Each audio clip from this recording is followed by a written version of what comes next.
கிறிஸ்துக்கள் அன்பானவர்களே, உங்களை சந்திப்பதில் மிகவும் சந்தோஷம். நான் கடந்த நாட்களே வேத பாடங்களை நான் ஆராய்ச்சி செய்து எடுத்துக் கொண்டிருக்கிறேன். சென்னையிலே மிராக்கிள் பிரேயர்ஸ், அதாவது ஆதபாதத்திலே 2வது ஞாயிற்றுக்கிழமை மற்றும் 4வது ஞாயிற்றுக்கிழமை மாலை 6:30 மணிக்கு வகுப்புகள் நடைபெற்றுக் கொண்டிருக்கிறது. இப்போது 3 வகுப்புகள் கடந்து போய்விட்டது. நான் பழைய ஏற்பாட்டு ஆய்வு என்ற தலைப்பிலே வேதாகம வரலாற்று அடிப்படையில் அநேக எபிரேயர்களுடைய வரலாற்று ஏடுகளை ஆராய்ச்சி செய்து இன்றைக்கு வருகின்ற ஞாயிற்றுக்கிழமை நான் வித்தியாசமான பாடத்தை நான் கற்றுக்கொள்கிறேன். உலகளவிலே தமிழ் மொழி முதல் மொழியா என்று சொல்லும்போது நான் ஆராய்ச்சி செய்ததிலே அது மிக வியப்பான ஒரு காரியம்.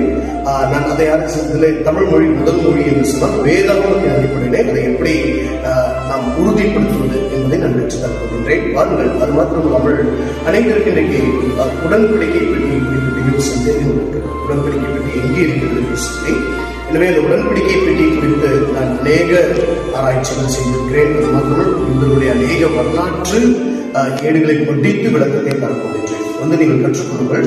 உங்களுக்கு மிக ஆசீர்வாதமாக இருக்கும். கர்த்தர் உங்களை ஆசீர்வதிப்பாராக.